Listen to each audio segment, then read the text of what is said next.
Ini atas permintaan ramai, termasuklah bos saya, Cik Rizal. Katanya dia nak dengar sekali lagi kisah tentang Bidadari Syurga Masyita, ya. Dan mungkin lepas tu PU Rahmat boleh kaitkanlah dengan wanita-wanita masa kini. Bismillahirrahmanirrahim. Pada malam Isra' dan Mi'raj, Nabi bersama-sama dengan Jibril AS. Nabi tercium satu bauan yang sangat wangi. Nabi bersabda kepada Jibril, "Ya Jibril, wangian apakah ini?" Jibril menjawab, "Inilah wangian Masyitah, tukang sikat rambut Fir'aun." Lantas Rasulullah SAW bersabda, "Ceritakanlah kepadaku. Pada suatu hari, Masyitah sedang menyisir rambut putri Fir'aun. Terjatuh sikat itu, lantas Masyitah mengambil sikat itu dengan menggunakan ayat Bismillah, dengan nama Allah, Allahu Rabbi." Jadi putri Fir'aun terkejut. "Adakah Tuhan selain ayahku?" Putri Fir'aun bertanya kepada Masyitah. Masyitah menjawab, "Allahu Rabbi wa Rabbuk." Allah itu Tuhanku dan Tuhanmu.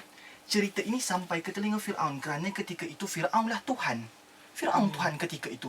Jadi Fir'aun memanggil Masyitah, "Wahai tukang sisir, siapakah Tuhan kamu?" Masyitah menjawab, "Allahu Rabbi wa Rabbuk." Allah Tuhanku dan Tuhanmu. Fir'aun bengang kerana sifat ketuhanannya tercalar. Fir'aun menyuruh pengawal menangkap Masyitah dan 3 orang anaknya. Keesokan hari, Fir'aun berdiri segah di sebelah sebuah kawah. Ibnu Katsir rahimahumullah menceritakan kawah itu sangat besar, sehingga jika lembu dimasukkan ke dalam kawah itu, maka tenggelam lembu. Ibnu Katsir rahimahumullah menceritakan dalam kawah itu dipenuhi dengan air yang menggelegak. Fir'aun bertanya sekali lagi dengan angkuh kepada Masyitah, "Wahai tukang sisir, siapakah Tuhanmu?" Masyitah tidak gerun dengan ancaman. Masyitah menjawab, "Allahu Rabbi wa Rabbuk." Allah Tuhanku dan Tuhanmu. Atas kalimah itu, anak pertama Masyitah diheret untuk dihumban ke dalam kawah. Menjerit anak Masyitah, "Ya Ummi, Ummi, tolong Ummi, tolong." Ketakutan anak Masyitah tapi tetap dicampakkan ke dalam kawah. Menjerit kerana direbus anak Masyitah, "Ummi, sakit Ummi, sakit." Fir'aun bertanya sekali lagi, "Wahai tukang sisir, siapakah Tuhanmu?" Masyitah tidak ragu, "Allahu Rabbi wa Rabbuk." Allah Tuhanku dan Tuhanmu. Anak kedua Masyitah mendapat balasan atas kalimah la ilaha illallah Masyitah. Dicampak anak kedua Masyitah, "Ummi, sakit Ummi. Ummi, sakit. Tolong Ummi, tolong." Ditanya untuk kali seterusnya kepada Masyitah, "Siapakah Tuhanmu?" Masyitah tidak gentar, "Allahu Rabbi wa Rabbuk." Allah Tuhanku dan Tuhanmu. Fir'aun teramat geram dan Fir'aun menggantung anak Masyitah di tengah-tengah kawah. Ketika itu Fir'aun bertanya sekali lagi kepada Masyitah, "Siapakah Tuhanmu?" Masyitah ketika itu berbelah bagi kerana sifat keibuannya kepada bayinya. Bayinya sedang digantung di atas kawah. Apa yang patut Masyitah buat, tuan-tuan?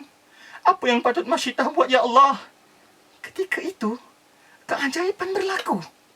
Bayi Masyitah berbicara, "Wahai ibuku, lompatlah. Wahai ibuku, masuklah. Sungguh siksaan dunia itu sikit kecil berbanding siksaan di akhirat." Masyitah menjerit sekali lagi dengan yakin, "Allahu Rabbi wa Rabbuk." Allah Tuhanku dan Tuhanmu. Inilah kisah syahid, keluarga syahid. Allahu Akbar. Allahu Akbar. Jadi kepada apa yang kita patut belajar daripada kisah Masyitah? Hari ini kita banyak melalui ujian dalam kehidupan. Kadang kita nak berubah, banyak tomahan, banyak cemuhan. Tapi sepatutnya kita belajar daripada bidadari syurga ini untuk tetap di jalan perubahan. Kerana apa yang kita buat ini mulia. Rasulullah SAW bersabda, "Islam ya'lu wa la yu'la alaih." Islam itu tinggi, mulia, tiada yang lebih mulia padanya. Jadi jangan kita hari ini rasa kita hina atas cemuhan manusia. Rasalah kita ni mulia kerana Allah Ta'ala. Jadi kepada mana-mana orang hari ini melalui kesusahan hidup, ingat, kita ada Allah. InsyaAllah Allah bersama kita. Berbanggalah kamu sebagai seorang Muslim kerana kamu mulia. Wallahu a'lam.